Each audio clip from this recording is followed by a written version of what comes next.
Hello everybody, welcome to Switchcraft, a Fingerboard podcast. My name is Jana, and today I'm finally doing another episode, this time in the ASI Berlin store, with a guest all the way over from Canada. So, if you would like to introduce yourself. Yeah, for sure. I'm Vito from 6Skates, and like Jana said, we're from Canada. Fingerboard shop, online and fingerboard, actual physical fingerboard shop. We were here for SlowFingers, and we're spending a week in Berlin, so in the ASI shop every day. We're here. Yeah, I mean, if you're in Germany, this feels like a must-have for any fingerboarder. Yeah.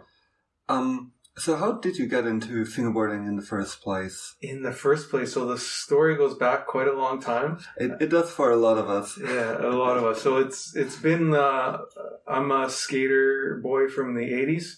So in the 80s, they used to have the plastic keychain fingerboards. Yes. So I'm sure you're familiar with those. Yes. So that was my first touch with fingerboarding. We used to take the paper insert out and put our own little graphics in there. It was not really for tricks or anything like that, just kind of like scooting around. Yeah. Around, I think it was 1986, McDonald's had a Happy Meal toy with Kermit the Frog in the red skateboard. So I remember taking it from my sister, from her collection, and putting some grip tape on it. And that was really the first time kind of like scooted around and like bowls and tried ollies and the tap no comply. Yeah. In Germany it's quite similar for a lot of people because we had like a magazine that had toys in it, and that was also like the first introduction for a lot of people because it was before Tech Deck and stuff like that. So. Yeah, before Tech Deck. Yeah, so the Tech Decks, the first thing I can remember with the Tech Decks is with my nephews. My wife has lots of nieces and nephews, so it kind of came back into my life through there, and they were amazed I could do like the tap no complies. That was my go-to trick. Just kind of like slap it down and the board flips in the air and then you try to land it. So that was the cool uncle for a while. So we did that. In 2000s, we had a little toy store. So it was maybe like the size of the front of the ASI Berlin Shop. And we used to sell the Tech Decks and Flick Tricks, the BMX bikes. Oh, yeah. Yeah, so that was then. So like I said, every few years it popped up in my life. In, I want to say 2017, 2018, I started 6Skates. So the first incarnation of 6Skates was making cruiser decks out of old skateboards. So I would go to the skate shop and get their boards that people would leave there with no cracks or anything in it. And then I would reshape them into cruiser boards. And also started making like full-size skateboards. Oh, cool. Yeah, so we did that for a couple of years. And Dom kind of got into like fingerboarding around there. Son, right? Dominic's my son. Yeah. 6Skates. Dom was his. He goes by. Dominic's my son. He's here with me in the trip. He's upstairs skating right now. Yeah. He got into fingerboarding around the same time, like with Tech Decks, and then I kind of got into it. And then there was one of our shop locals. We had. Do you guys do like yard sales or garage sales? Yeah. So we had yard sale. Just before the pandemic, and I had some skateboards we sold, and then one of my team riders who lives around the street from me, he made me a wooden fingerboard that he pressed between two Tech Decks. Yeah, so his name is Dragon. Very old school. Very old school, and I'm like, holy shit, this is. Can I swear? Yeah, okay. I said, holy shit, this is like super cool. And then I caught the bug after that. I went on eBay, got the first 3D printed mold, started making decks. The first one was pretty good. And then 30 after that were garbage.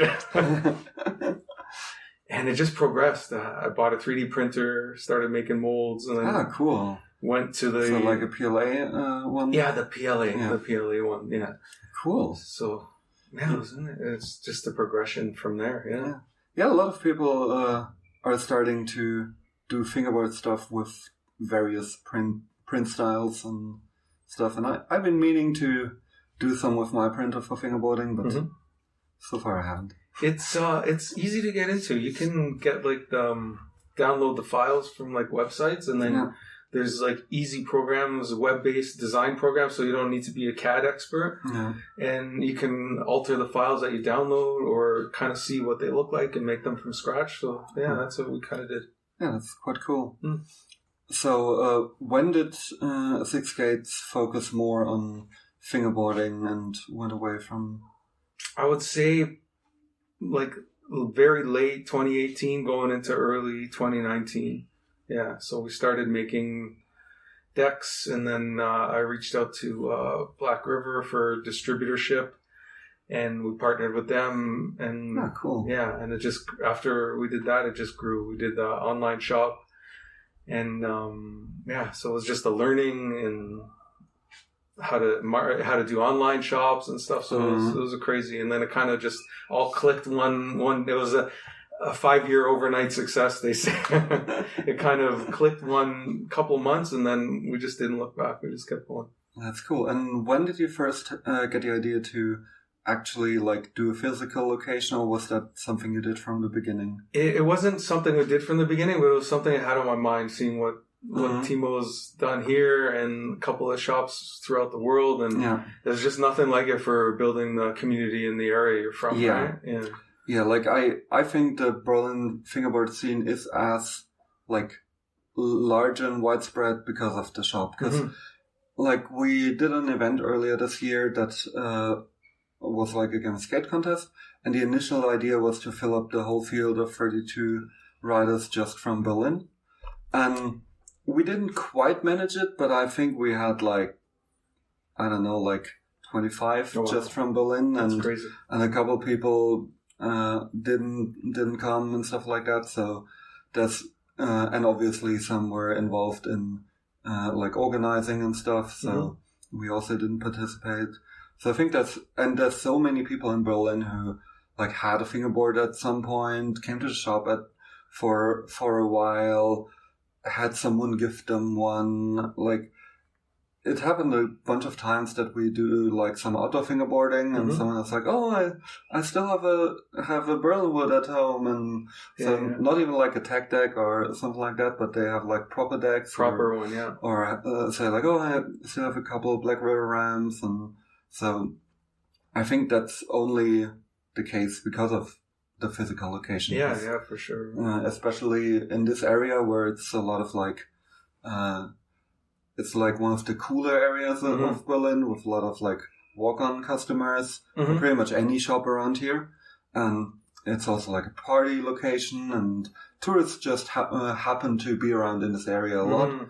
And it's also one of the, like if I hang out in Berlin, it's one of my go-to areas for like a nice coffee, some brunch on the weekend or stuff like that. So you happen to walk past it eventually. And I think that some of those who start like that get the bug and never look back. So I think it's really cool that you do a physical location and not just online. That's it, exactly. Before we had our physical location, I would do like every 2 weeks, I would do a pop-up. So there's a park close to my house, and I would bring all the DIY parks that I made and whatever Black River, bigger like half pipes and stair sets, and we'd bring it and just set it up in the park. And there's times when like 30, 40 people were coming like every 2 weeks. And I'm like, okay, there's something going on here, right? And people, like you said, coming out of the woodwork who used to fingerboard like 10 years ago, like Sid Vicious? Yeah, so he was coming up, and I'm sorry, Sid, but the first time I met you, I didn't really recognize you from your YouTube videos, and it was like, oh, that's Sid. I'm like, holy shit, that's Sid, that's cool. And and it was great. And then the old scene was mixing with the new scene, and then people walking by and saying, what the hell is that? This fingerboard, that's so cool. And it just kind of grew from there, Yeah, and I think the like I don't think I would have started back again if it wasn't for the shop.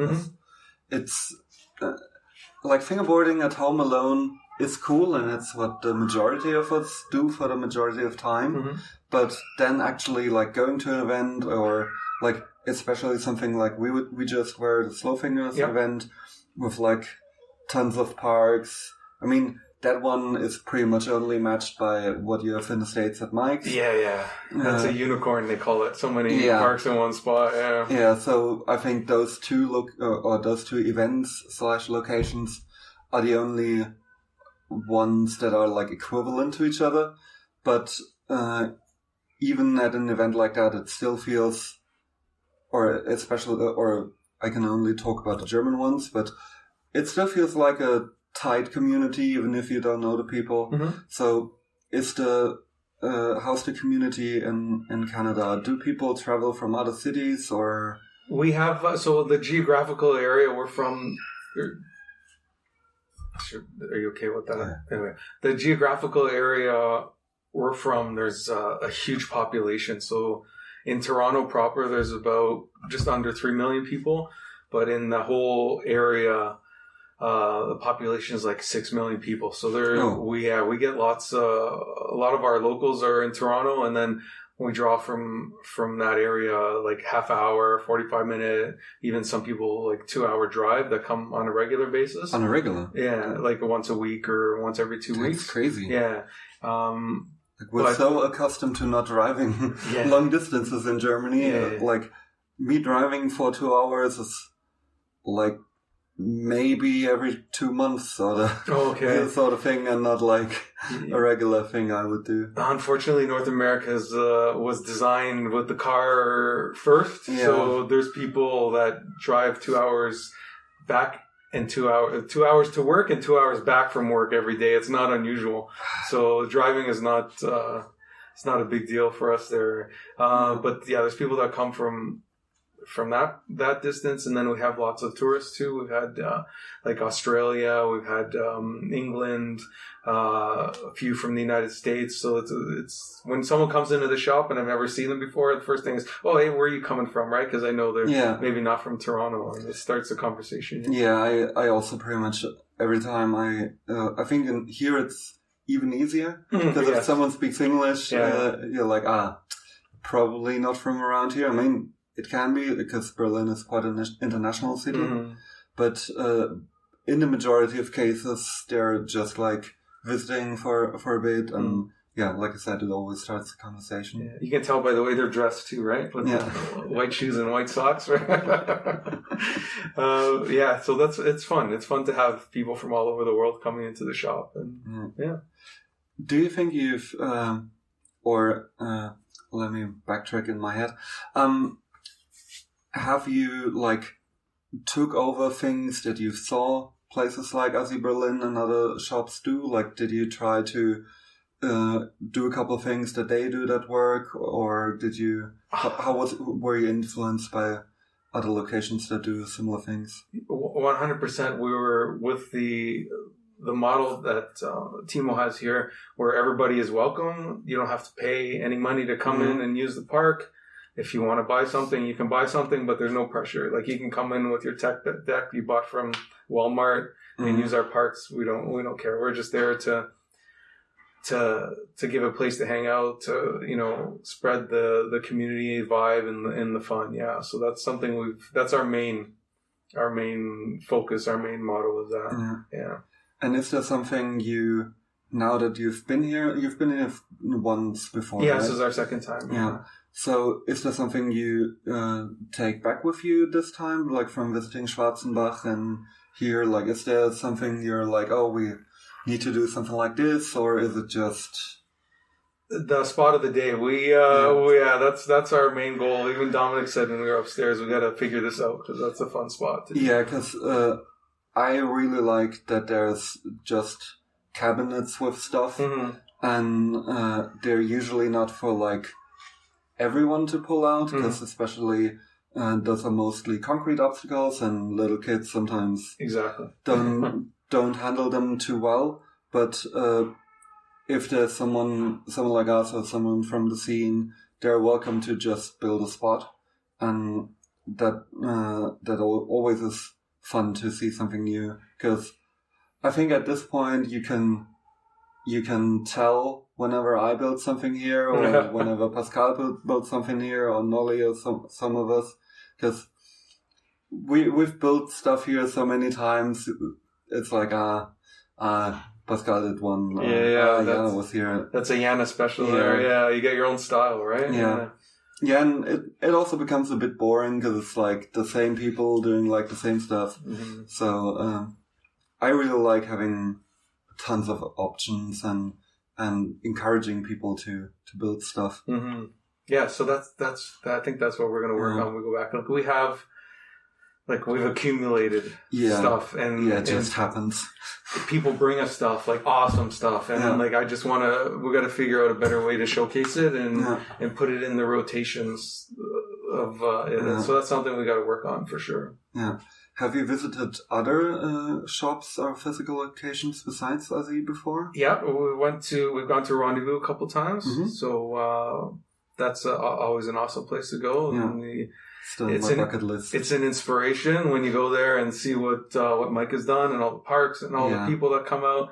It helps motivate. Yeah. We went to the USA FBL shop when he had it in Indiana. Ah, cool. Yeah, so that was awesome too. See all those parks in one spot, and Levine's a master of contests and organization, and that's something also we need to work on is our structure when it comes to contests, because we're still learning about that because there wasn't really part of the scene in Canada and Toronto for too long. So yeah, in Germany that was always like the bread and butter. Like when I first came into the scene in 2004, I don't think there were events that weren't contests. Okay. Like I know there was one thing that happened a handful of years in a row that was like a thing Black River did together with a store, and they would bring a park, invite people, and have like pretty much a demo session, but also the whole park was available for like 8 hours or something like that. But that was the only time there wasn't like you weren't going for a contest. No, okay. And it's only very recent in Germany that we started doing that again and more like session-based stuff. Mm-hmm. But I think that also has to do with us having places like ASI where you can just do like the hangout thing if you want to and can visit here. But yeah, I think I like contests, but I know a couple people who are like, oh, can't we just like do this big session? Yeah.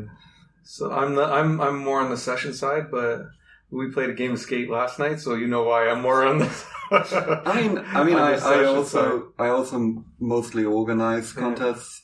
Like the last few ones, I haven't participated myself, and we're already working on the next one. So yeah, that's the one downside. If you like contests and end up organizing, you can never really. Yeah, that's right. You can't win your own contests or compete, right? Yeah. So that's something that we've flagged for next year, or try to, because the locals like the contest too. Yeah, and there's so many things you can do. Like it doesn't always have to be like a game skate or best trick. I mean, as we did with the King of Berlin, you can do something that hasn't been done a lot in the fingerboard scene. I mean, we obviously took the inspiration from Thrasher. And also were heavily influenced by what Martin Winkler used to do in Munich. But there's so many opportunities you could do, and so many styles of contests. And so if you figure something out, I'm looking forward to seeing what you're doing. Yeah, for sure. I was teasing the locals when they were in the shop. They were saying, "Oh, what kind of contest?" Because we had our big event August 26th. We do a year-end event. It's Boards by the Beach. Yeah. So it's right on the beach, and Ramon came out for that. So it was a pretty big one this year. Yeah, that was super cool that you invited Ramon over. It was awesome. He did a great job. He signed autographs and hung out, and he was the judge for the Game of Skates. So he definitely fulfilled his role as the professional fingerboarder. Yeah. And I mean, like he's a great ambassador for stuff like that. Yeah. Like having him just talk about fingerboarding is quite easy. Yeah, you're right. It is. But the locals in the shop were asking, "Oh, what kind of contests are you going to do? Game of skate, best trick?" And so I was just having some fun with them. I said, "Yeah, it's going to be best trick, but you got to be blindfolded, and or game of skate, but it's on the ground." So just to mix it up a bit. We didn't do any of that, but it was just to tease them a bit. I've been meaning to do a game of skate as like an exhibition match between like two very good fingerboarders. Mm-hmm. Like maybe I'll get around doing it at the next game of skate event that we're gonna do, the next flat ground one. Because I've been meaning to do something where we throw a couple of curveballs at them, like having a pool of fingerboards that are all weird, and you selecting a board that the opponent has to do a trick with once per, like you get like one chance to do that, or you get like a crowd joker where you can pull someone out of the crowd and say, okay, you do the trick for me, or like there's so many weird things you could do if you have a bunch of people together, and especially if it's like a more relaxed form. And since that event is at a bar, after like a brewery, that's also. But yeah, there's so many quirky ways you could go with it, because it doesn't have to be like only super serious. Of course, you can do something like that, but you can also just have fun or do like team skates or whatever like this.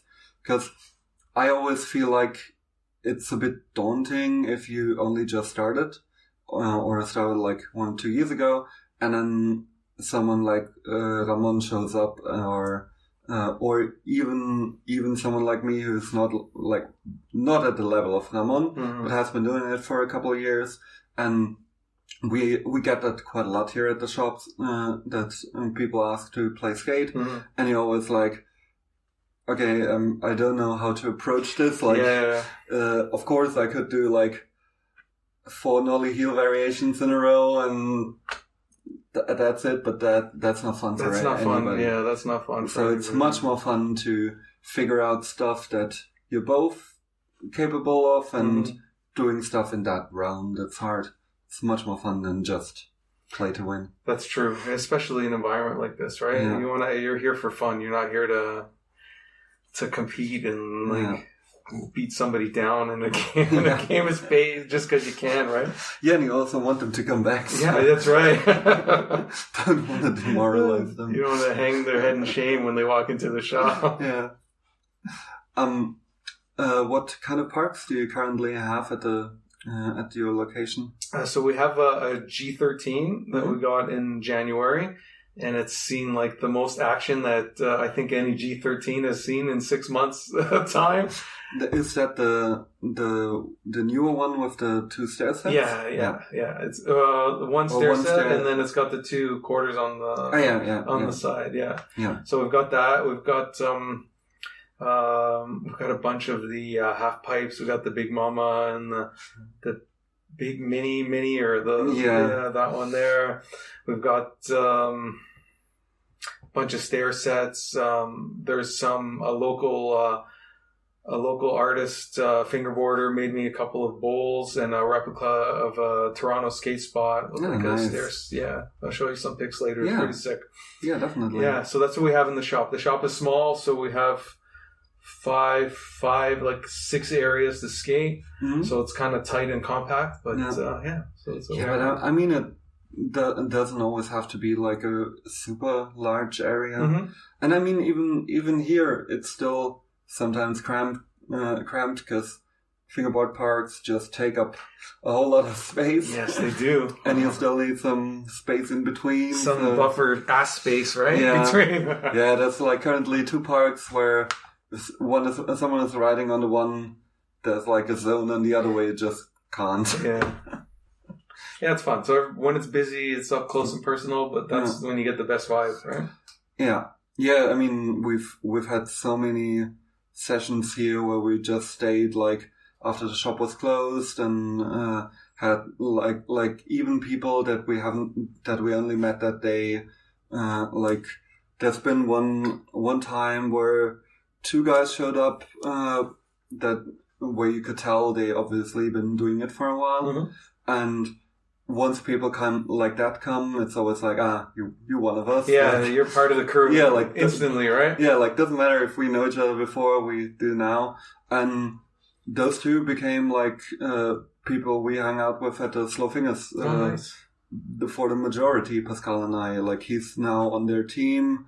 I'm like, I like their stuff, and it's just like it became like a quite a cool little crew. Yeah. And it all just started from us hanging out in the shop, grabbing some beers, and then after we went like to another bar and grabbed some more beers there.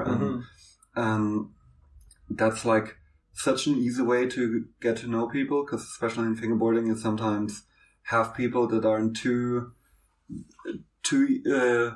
easy with like new people, not too outgoing, because it is for the most part a solitaire hobby. Yeah, it's an introverted hobby for sure. Yeah. It can be, but the shops like this and our shop, trying to get people to talk to each other more. Yeah. And the beer helps too. And just like having an activity that you do together. Like I've been to Pateo in Porto and played or had a session for like over 2 hours with a guy who barely spoke any English, and I don't speak a single word of Portuguese, and it still was a super cool session, because like all you really need is to stretch out a fist every once in a while.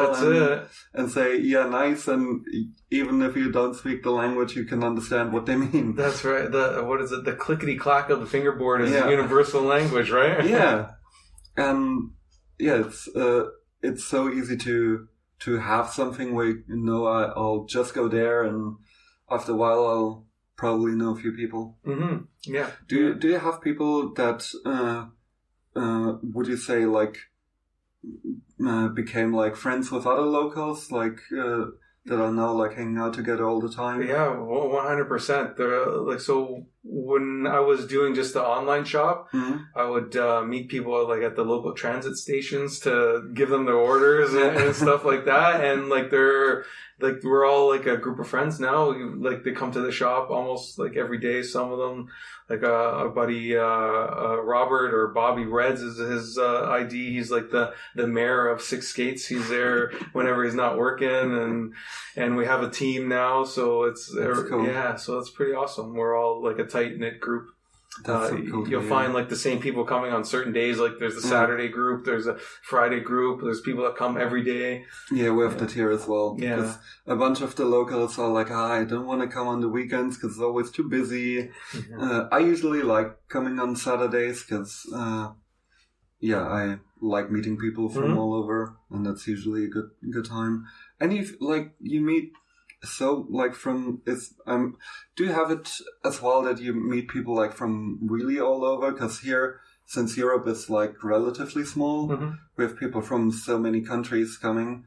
I mean, I know I asked about cities earlier, but do you have people that come from the States on a regular or something like that? Not on a regular. Like, we have... Because Toronto isn't, like, too far away from the border. It's about an hour and a half from the U.S. border. So the closest state is New York State. Yeah. So it's about an hour and a half from there. But not like on a regular. Like we've had like a handful of people come up from the States. We've had like lots of bands that go on tour. They come in. If they fingerboard, they come into the shop. We have that here as well. Sometimes. That's something I noticed. Or like the roadies or the people who set up, even if they're not in the band, like someone always fingerboards, and that's a good opportunity because they're traveling throughout. So we get that. But cool that they already like know about you. Yeah. Yeah, I don't know if they search like fingerboard shop in areas. Yeah, I don't know if that's a thing yet. Something I would search for, because I would be, I don't know, like it's hard for me to imagine not knowing about the fingerboard scene, because I've been ingrained in it for quite a couple of years. But I don't think I would search for a fingerboard shop, because I wouldn't think it would be a thing. So we had a couple of people do like fingerboard shop or fingerboard Toronto, and that's how they find us if they're visiting Toronto, right? And we've had a couple people do that, which blows my mind because they didn't know we were even existed before they show up on the front door. But yeah, so there's a scene in Montreal, Canada, which is about 6 hours from us. So we have a bunch of people coming from there. And Dom and the team went to their event in Montreal. Yeah, cool. Yeah, no couple of, from Quebec. Yeah, Camel Pro. He's been here for a while, and I also met him at Patio. Okay. Yeah. Philippe is awesome. He's good. Yeah. He's a good guy. And but I mean, Canada does have like quite a like I do happen to stumble upon Canadians all the time, and in pretty much every part of Canada. Yeah, every part. Yeah.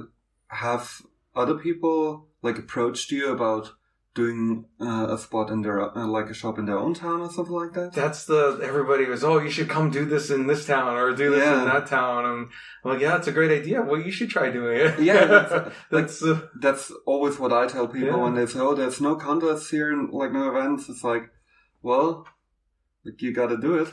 That's it. You just got to do it, right? Even if 2 people show up to the first thing, that's. And it also helps like finding people in your area because with Instagram you only see hands. You a lot of the time you have no idea where they're from, and so it's there's been a handful of there's been a lot of times where people find out that there's like another fingerboarder like down the road or something like that. Or like, they show up at the ASI shop together from the same country, and they were the only fingerboarders in their country. Yeah, like I've met the only fingerboarder in Helsinki 3 out of 4 weekends in a month, and I was like, dude, you're not. And I mean, Pascal tries to connect people sometimes, and with events like it's always. If you're a bit in the scene, you usually get you know when events are happening, and because a lot of the like shops support each other and repost stuff, and that's a very healthy thing. I think. I think so too. Yeah. I don't even know how I found out about you for the first time. It was a while ago. Yeah. So I can't quite remember, but could be through someone reposting something or. Okay.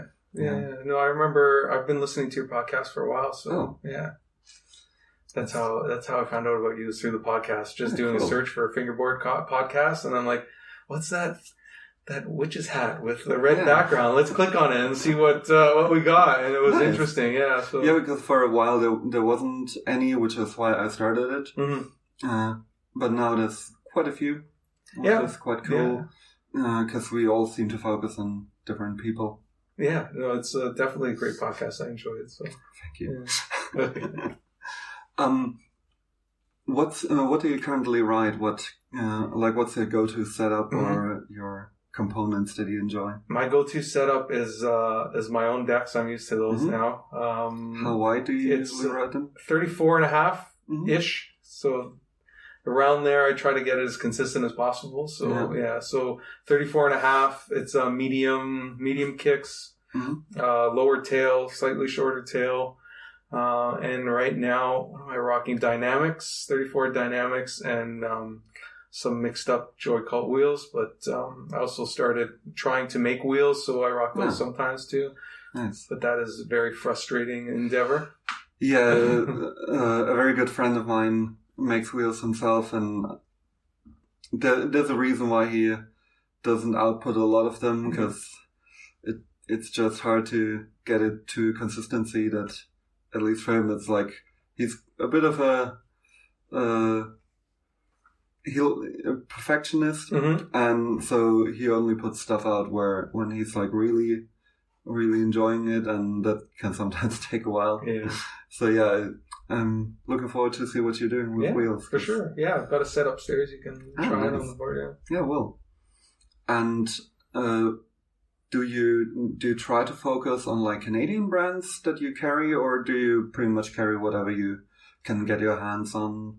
So yes and no. So we like to spotlight the Canadian brands. Obviously, our very first board we carried in our shop other than our own boards was a brand called Board Kennel. I don't know if you've heard of them. I don't think so. It might ring a bell. I'm not quite sure if I'm imagining that. Yeah, he does a lot of split ply. So lots of recycling of, when you make fingerboards, you get all the little bits and pieces. So he saves everything. Super colorful split plies. Cool. Awesome graphics. Just like a solid daily rider deck. So so he's based out of out of British Columbia, and we've been carrying him for years and years now, and it's a great deck, all around deck. There's like lots of wheel brands have popped up in Canada. There's the Maple wheels, Pyro wheels. Pyro's also from Canada. He's from Toronto. Ah, yeah. So David's he's a buddy of mine. He comes to the shop, and we like to work together. We co-hosted the event in August. Yeah. So David does the Pyro wheels. And I like to get just like unique things from them all over the world too, right? Mm-hmm. So it's because there's stuff from pretty much everywhere at the moment. Like, and I also like that there's like more truck companies popping up from pretty much everywhere. Yeah, it's also a cool trend to see. Yeah, it's fun. It's we got some of the UAG trucks from Japan. A couple. Yeah. It's been almost 2 years since those came out. Yeah. Yeah, a year and a half, almost 2 years. Yeah, so we got a couple of stocks of those, and it's just I like finding new products and just having them on offer in the shop because the locals can buy them or people like online can buy them and just mix all the different products from different companies in one order, so you don't have to pay 10 different shipping charges, right? Yeah, like especially with stuff from another country. Mm-hmm. Like, we sometimes used to order at Joycard a couple of years ago, and we would always have to get, like, a couple of people together, because I think shipping was, like, $30 or $40, like, almost a set of wheels. Yeah. And you would, or not only shipping, but also, like, taxes when you... Like import taxes. Yeah, I think that was the like $40 I usually paid because it's like 20%. And yeah, so it was always a bit annoying to get that stuff because when there was like a new stock and you were like, I would like to try this one, couldn't just like go to someone and have it be there like 3 days after. Mm-hmm. That's a big obstacle for us is the shipping. Yeah. Canada Post is like, they do a great job. And in the 3 years we've been sending stuff worldwide, I've maybe lost track of one package. That's quite cool. That is very good, but it comes at a price. Yeah. Shipping within Toronto. So in the same city is the cheapest track shipping is $13. For like just an envelope. One fingerboard, yes. That's a lot. That's a lot. Yeah. That's our money. That really is a lot. It's crazy. I think the same would cost like between like, I mean, we can ask Pascal later, but I would say about like $4. €4. Yeah. Because we were talking about that earlier. Okay. Yeah. It's absolutely ridiculous.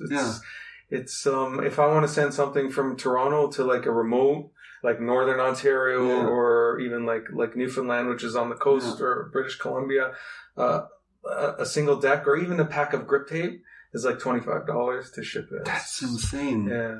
Yeah, because I recently shipped a couple things to a teammate from Canada, and he also was like, "Oh, I hadn't had FBS in a couple of years," and I don't know, like here, if I need FBS, I mean, I usually get it from here, but if for some reason I'm not coming here for a while or they're out of stock, I can just like order it from Qatar, pay like a couple euros and have it be there like 3 days after. Like we're really not used to the scarcity of, I mean, some brands, of course, like American brands, but like Berlinwood, Blackwear, FBS, Winkler, like the like well-known German brands, they're usually very widespread here. And whenever you meet someone from another, like especially from Northern America, they're like, "Oh, I've never seen a set of Winkler wheels," or "This is the first Berlinwood I have," or "First time I'm riding Black River Rams," because it's just much harder to get it across the pond, especially the big rams. Yeah, the big ram. On that point, like when people come into the shop, we have a pretty good selection of the Black River rams, and they're just amazed. First of all, to see them all in one place, especially if they were fingerboarding as a kid, they're like, this is my 12-year-old dream to see all these fingerboard ramps in one spot. A lot of us are living their 12-year-old dream. Yeah, for sure. Yeah, and so they're happy to see them all in one spot, and then they're amazed by the size of it because you can't tell the size of them when you're looking on screen. It's hard to gauge. Yeah, like when I was young, the Big Mini just came out, and I started building a replica of it for myself. And I mean, I had ridden one before at like a 6Skates event, but then when I built it, I was like, this thing is huge. Because you get like a whole new perspective on it if you're standing there cutting like 20 angles of like 20 radii for the various sections of the ramp, and I constantly had to buy more wood because I kept underestimating it. Yeah, those ramps are quite massive. Wow. Do you still make obstacles now? I do, but only concrete. Okay. So I have like a whole concrete park in my that's awesome. In my bedroom basically. Yeah. Because we have like a very long bedroom, and at the end there was like a space where you can't really do stuff with. And so when we moved in, I said to my boyfriend, so how annoyed would you be if I put a fingerboard park over there?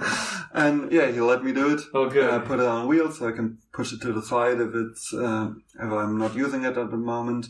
And yeah, over the years I poured a couple kilos of concrete in there, and yeah. I'll have to ask you some advice because it never works out when I try to pour concrete. So I tried it a couple of times. I can tell you a couple of things. Yeah, and sure. I mean, we're currently surrounded by a bunch of concrete. I've been trying to look for some trade secrets down here, but I can't. There's no secret formula on the wall. So. I mean, there is a secret formula here somewhere, and I know what it is and where it is. I wouldn't want to get it. And I also don't think it's available over there, so it wouldn't like the type of mix they use and what they put into it wouldn't help you anyway. Yeah, that's true. But yeah, like in general, just stuff that's meant for like self-leveling stuff, because that's usually very liquid, and that's what you want, so it gets like a smooth finish. Yeah. And then just like a lot of patience building a mold and sanding for a while and clear coating and stuff like that. Cool. Which, like, the clear coating is what I can't really do in my flats, since I don't want to carry them all out one by one, and they're, like, sometimes too heavy for me to carry on my own. So I just, like, put, like, brush-on coats on there, like sealant, but still, it's much better if you can actually clear coat them in, like, outdoors. Do you do transition concrete, or is it mostly ledges and stuff like that?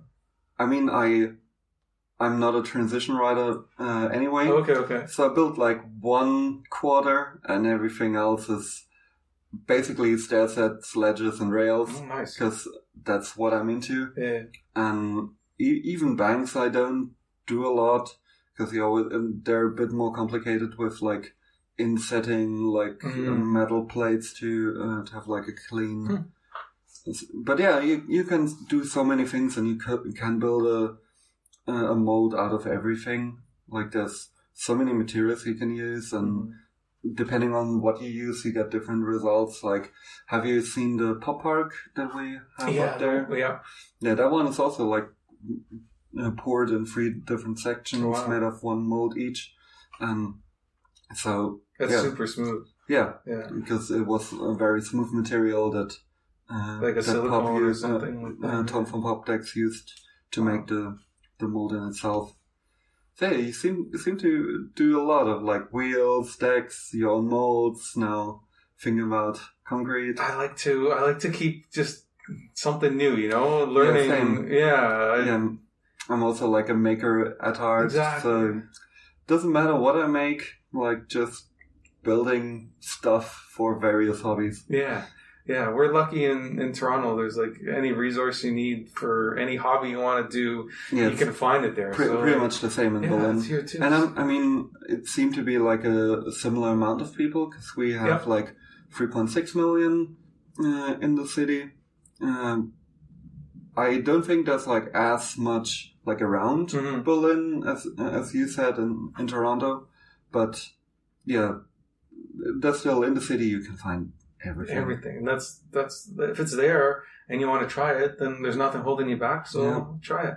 That's all. Yeah. So what would be like a big building project you would do if you, or is that something you want to keep to yourself? No, that's fine. I'd like to do, so we had 2 shops. So our first shop was, we were there for like 6 months. It was like a trial type thing just to see if people would even come out. Yeah. And I mean, that's an important step to take, I think. Yeah. So much more sensible than renting something. Yeah, so it was in a crappy little mall in like the Chinatown section. Like half of the lights weren't working inside the mall, and there was no air conditioning. It was so hot all the time. But I tried to do a concrete, like kind of like the ramp they had upstairs, but it was like a concrete table that was like maybe a foot and a half long and like 10 feet, a foot and a half wide and 10 feet long. And I poured it and I was so excited and it was so smooth and shiny. And I come back like 2 days later and it just all fucking broke and it just looked like shit. Yeah. So I'm like, okay, we'll put that on the back burner for a bit. So that's what I'd like to do. Like the table, like you have the spot of the day with a nice concrete finish to it. Yeah, I think some mesh is like a very, very important step. Yeah. Because that's something I don't do a lot and eventually they just crack. Yeah. I have a couple of ones that poured a bunch of concrete in and I'm like, should have done it with some mesh from the get-go because you'll regret it a couple of years later. Yeah. So that's going to probably be the next project, I think. Or try to make some concrete obstacles just to, not even to sell online, but just for in the shop because it's a pain to ship the concrete stuff. Yeah. And yeah, that's true. Because the guys here at the shop have now like figured out how they can send stuff, but they also are very restricted in what they can even do because it has to be something that's like under a specific weight. It has to be something that can be packaged in a way that like sharp edges don't break off immediately. So that it's like a whole another thing to pay attention to. That's true. So I think we can go to a section that I like to call rapid fire. Okay. Even though it's usually not rapid at all. It'll be slow fire, like SlowFingers, right? That's what. Yeah. 1 second before we go to that. Yep. What was your impressions of SlowFingers?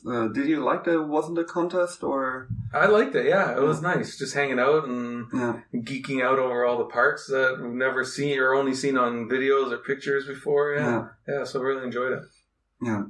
Yeah, I think it's always fun to go to Schwarzenbach and Yeah, it was a great time. How about you? What was your impression of it? Yeah, I also really enjoyed it. I met so many people from that I've only met online before, people I haven't seen in a while, just like fingerboard friends. Like I met up with Afrobi, if you remember. Okay, yeah. Fabian Schreiter. Haven't seen him in a while, and we've known each other like at least online for over 20 years at this point.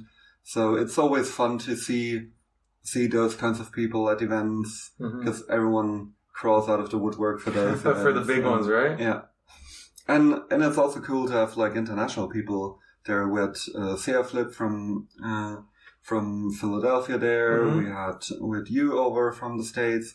With another guy from Las Vegas there. Yeah. I don't even know who else. Bunch of European countries, like pretty much every country surrounding Germany.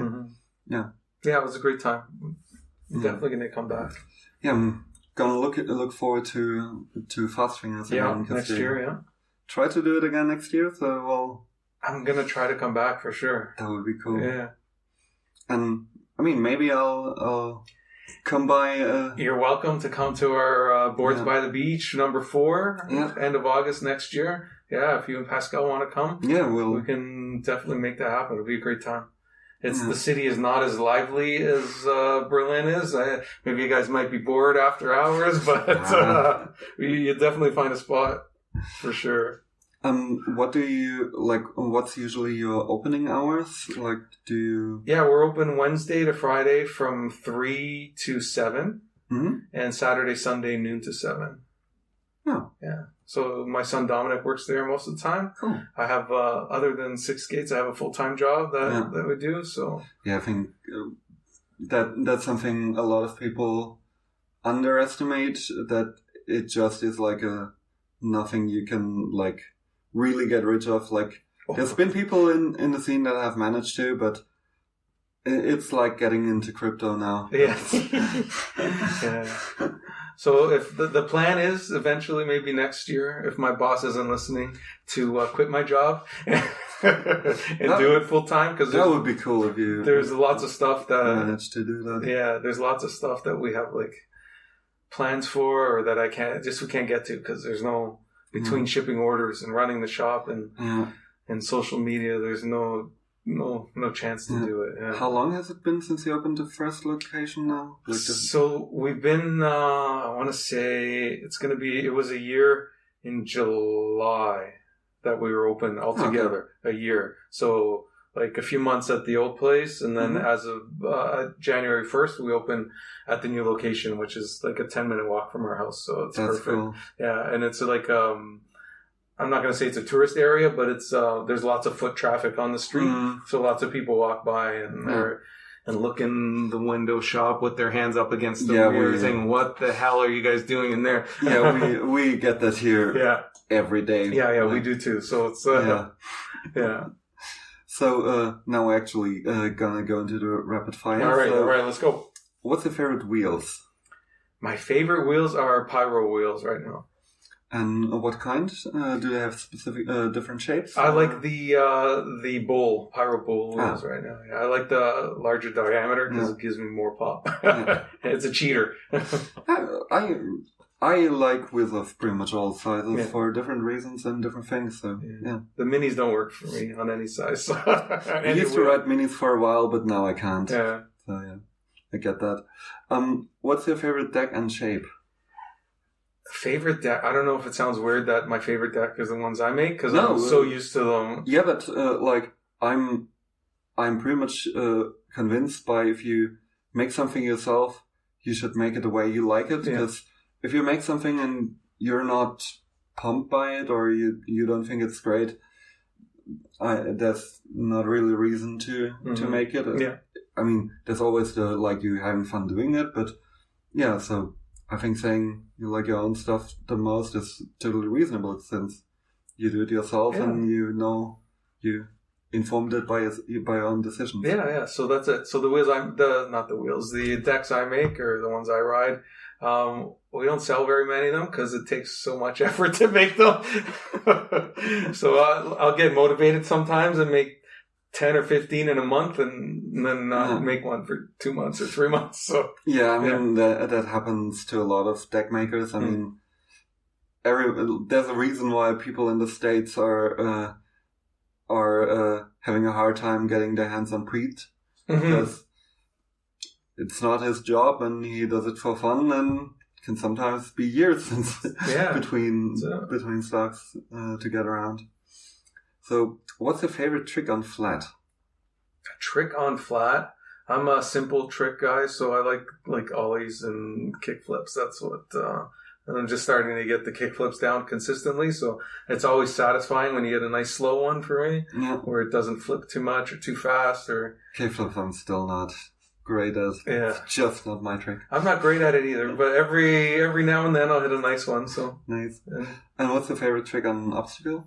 Obstacles, I like the nose blunt slides and tail slides. That's nice big ollies into that is my style. What's your favorite song at the moment? Favorite song?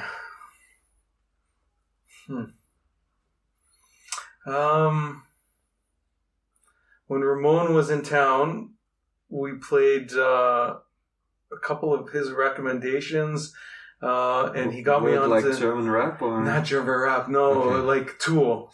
Yeah, okay. yeah. So I've been on the Tool playlist for the past couple of weeks. The band is pretty much banned in the shop. That's what he told me. Yeah, he says he had it on repeat for like a month after this. Yes. The last. Yeah. Yes, everybody still remembers. Yeah. It's funny because he mentioned that. He said that they got pissed at me and that I can't play it in the shop. Yeah. So that was the Sober, I think the name of it. Yeah, I mean Sober is an amazing song, and it's just it just hits. That's it. Yeah. And I hadn't listened to it for like years and years until we went to Niagara Falls, and it was like a long hour and a half drive. So we just put some music on, and he put that on, and it just clicked in my brain. You know when the song scratches that itch in your brain, yeah.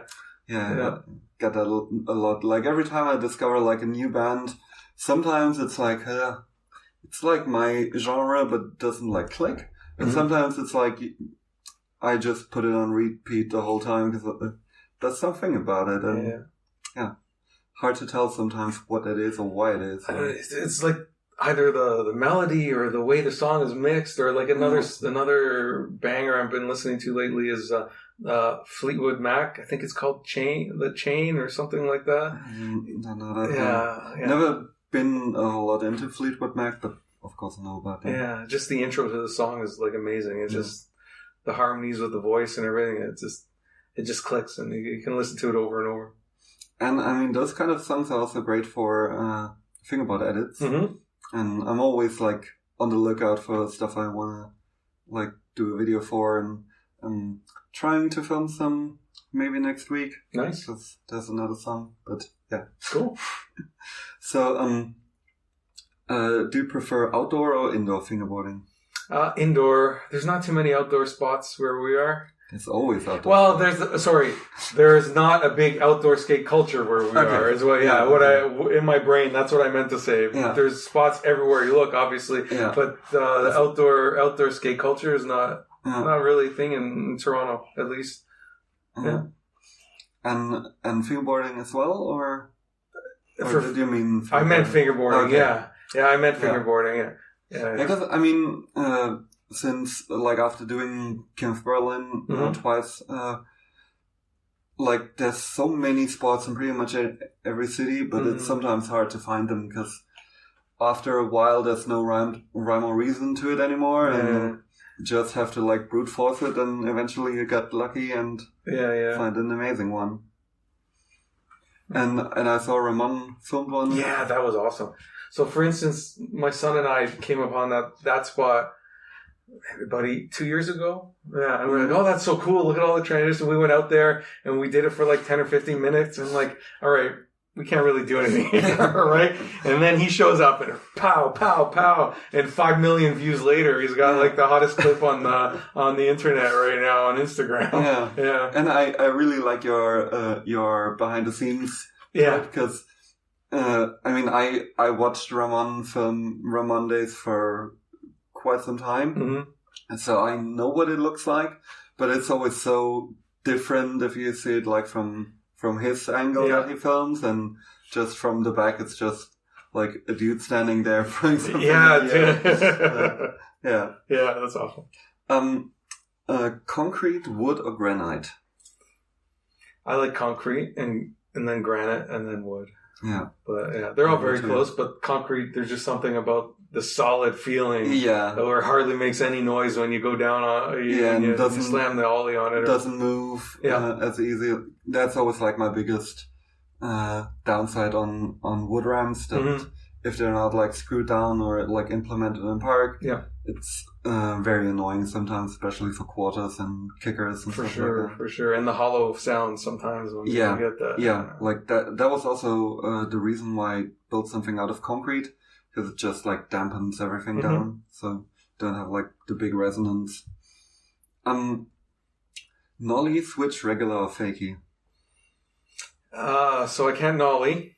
Switch I can do, and regular, I think. So we'll go regular.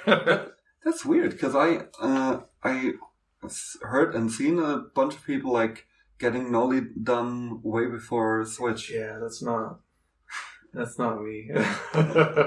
You'll get there. Yeah, I'll get, maybe not, but if I'll try. Yeah. Do you have hobbies outside of fingerboarding? Hobbies outside. Yeah, I used to collect Hot Wheel cars. So we still have some of those. Cool. But I guess my hobby would be like learning new things, which is how I came onto making things. Yeah, like nothing specific, but that general mindset. Like yeah. And I mean, maybe in the future you get into foosball again. Yeah, that's true. Yeah, that's right. We had a good match last night. My wrist is a little sore, but yeah, I get that. I think next year we'll have a more competitive match. Yeah, nice. Do you have a favorite fingerboard video? Fingerboard video, nothing specific. Yeah, like I like the Raw Mondays, obviously, but not like a long form, like YouTube video. None of the like the classics I didn't really watch when they were coming up live. Yeah. So the nostalgia isn't there for me in the classics. I have that for some of them since I had a 9-year break. There's some stuff that came out in that time that I'm just not as attached to as anyone else, but I'm still very attached to Pacific Fingers 1 and 2. Right? Because you came up with that, right? Yeah. I'm sure you watched it 100 times on your phone or your computer. No, I had VHS of Pacific Fingers 1. Oh, geez. Yeah. There you go. I'm old. Yeah. And the second one I had on DVD. Nice. So, yeah, it's been a long time since then. And is there any of those kicking around still around here? I mean, all of them are available on YouTube. Yeah. I'm quite sure Timo has the DVDs in the office on top, but I don't know if he still has the VHS.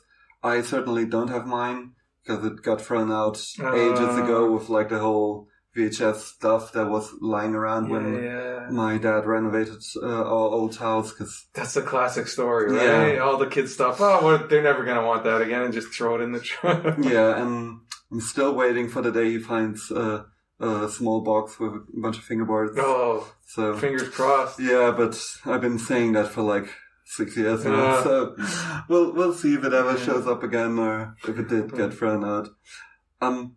The next one might be a bit redundant, but do you have a if you could get a Black River Park, which one would it be? Since you already have the G13. I think the G13 was a perfect park for us. Yeah. Like I did a lot of research. It's also a very good layout. The flow is amazing. Yeah. Like you can either go around the park or you can pick a spot and 5 or 6 people can do it at the same time and not have you seen Ramon running around the park? Yeah. There was some stuff he was doing on the bank over the stairs. Like I hadn't seen anybody in the shop do before. So it opened the eyes of some of the people there. Like him riding on that park and similar parks at contests. Like everyone else. Like, I tried to get around the park, like, once, and he goes, like, 3 times around it, and, like, I pop. Yeah, I physically can't do that. Like, not even doing tricks while doing it, but just, like, running around with my hand on a fingerboard. That's, Yeah, it is a very good, like, one park to get, because it does have a lot. Do you prefer flat ground with an obstacle or a park? I think a park, yeah. I'm spoiled by having a park there every day, so... Yeah, same. I mean, been coming here for quite a while because parks are just so much fun. Yeah. Heel flip or kick flip? Kick flip. Do you have a favorite fingerboarder? It would have to be Ramon, I think so. Yeah, spending a couple of weeks with him, he's a character. No dull moments. Yeah. Yes, definitely. What was your first event, and was it one you organized yourself? Yes, it was. Yeah, it was our pop-up events. Nice. So it was just one on... we decided just to give it a try. I put it on the social media saying we're going to be here at 11 a.m., and people showed up, so it was awesome. Even from the first one, we had like 10 people. So that's cool. Yeah, it was good. That's a good turnout for like pretty much something out of nowhere. Yeah, it was great, and it was all people that we kind of met from giving them orders at the subway stations, so it was really good. Yeah, doing like drops off, doing drop offs, but with fingerboards instead of stuff we shouldn't be dropping off. Yeah. Do you prefer homemade or bought ramps? I'm gonna be a snob and say bought ramps, unless they're really super nice homemade. Yeah. But with that said, I appreciate everything that people bring us to the. Yeah. What's your favorite food at the moment? At the moment, we're on a sushi kick, so we're like, there's some good sushi places in Toronto, and we have even all-you-can-eat sushi there. So nice. I know it doesn't really go together, good sushi and all-you-can-eat sushi, but there's some good places in Toronto, and burgers too. We always go good with the burger. Burgers you can't really go wrong with. Yeah. Do you have a favorite skateboarder? Favorite skateboarder? I'll go with Christian Hosoi. He's from my youth. Yeah. The Christ Airs, they're epic. Yeah. He would be my favorite skateboarder. Nice. Loose or tight trucks? More on the loose side. Yeah. What's your last personal NBD? Like the last trick you did you had never done before? I couldn't really say. I'm not. Yeah, well, you saw the way I skate, so it's like. But still, everybody does stuff for the first time. Yeah, it has been a while since I've done something new for the first time. I think I did. Yeah, I don't know, Yana. Have to do more game skate. You always learn stuff. You do, but it's like I said, to Pascal, my style is button mashing style, like video game playing. So yeah. I mean, that's alright as long as you're having fun. I'm having fun, and and I don't really care what people think. If it's not to their liking, I'm having fun, so that's it. Do you prefer to have one setup or multiple setups? Multiple setups, yeah. Spoiled at the fingerboard shop. Same. Yeah. Yeah. I mean, I always have one favorite, but... Mm-hmm. Yeah, but you have, we have did you see the big one we have? Yeah. Yeah, so it's like a 55 by 110, so I like to use that. Nice. Yeah, a couple of different setup, yeah. What's the trick you most despise in a game of skate? Having done against you, something like that? I like the nollie tricks. Because I can't do them, so it's an automatic letter. Do you prefer plastic or urethane? Like hard plastic or urethane wheels? Urethane wheels, yeah. North Americans are more into the urethane from what I see. Even though you have, Mike has been doing flat face wheels for ages, so... Yeah. I think the urethane are at the price point they have. Someone can get into something pro. It's a little less expensive. Oh, okay. Never thought of it that way. Yeah. What's your favorite beverage? Beer. Good choice. That's it. And water. Do you have a favorite beer brand? I like the Warsteiner. Oh, I like that. I like the Sapporo's a good beer too. It's a Japanese beer we get in. And then there's I think I'll try that one. It's good. Yeah, it's a Japanese beer. And then the PBR, just the cheap stuff, is pretty good too. Okay. Yeah. Cats or dogs or neither? Dogs. But we have a cat too. We have a cat and a dog, but the dog is tops, yeah. 32 or 34 millimeter decks? 34. Yeah. Like a wider. I got bigger hands, so. I usually ask if people have like dream sponsors, but I'll ask you the other way around. Do you have like a favorite, like a dream team member you would like to have, or someone to visit your shop? Like if you could choose someone to visit your shop, who would it be? So it was the character we had 2 weeks ago. Yeah, that was it. Yeah, who would be the next one? The next one? I met Alex Christ. Yeah. Yeah, on the weekend, and he seems like a cool guy to come out. Yeah, if everything works out, he will be the next guest. Yeah, hopefully. That would be awesome. Yeah, and you guys too. Pascal and yourself, that would be fun. It's like, it doesn't even have to be like the best skater, right? Because just like good people to hang out with. And, because that's the most thing we do at these locations. That's it. I mean, there's been evenings where I barely fingerboarded and just hang around with people. Yeah. What's your favorite Instagram follow? So someone who you enjoy seeing their content of, could be everything. That's a tough one. I don't know. That's a tough one. I'm gonna say the best like type of Instagram follows are like when you get people that you've been like even not kids or like I don't know. Kind of stumbling on this one. Yeah, you stumped me. Yeah. Yeah, no worries. Yeah, you stumped me. Sorry, that was a dud. You can cut that one out if you want. We'll see. Or, do you have a favorite overall fingerboard company? I would say it's a cliche, but probably Black River would be the... It would be like your runner-up? Runner-up?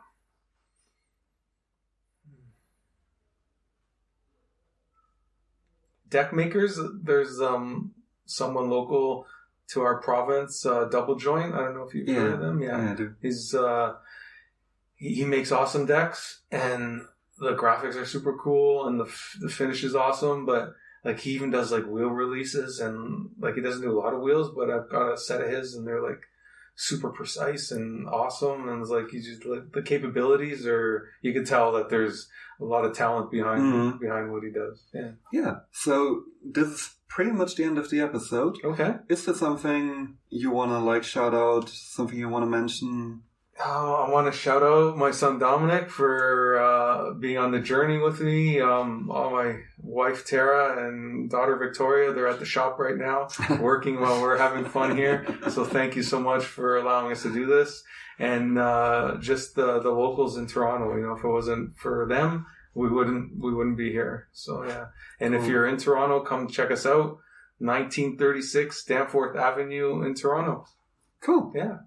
Yeah. So thank you so much for doing this. This will be the first episode after quite a while. Awesome. So yeah. It's an honor. Thank you. Yeah. Thank you so much. Thank you. Yeah, you'll listen, you'll hear of me in the next episode, and until then, have fun fingerboarding. Bye. Ciao.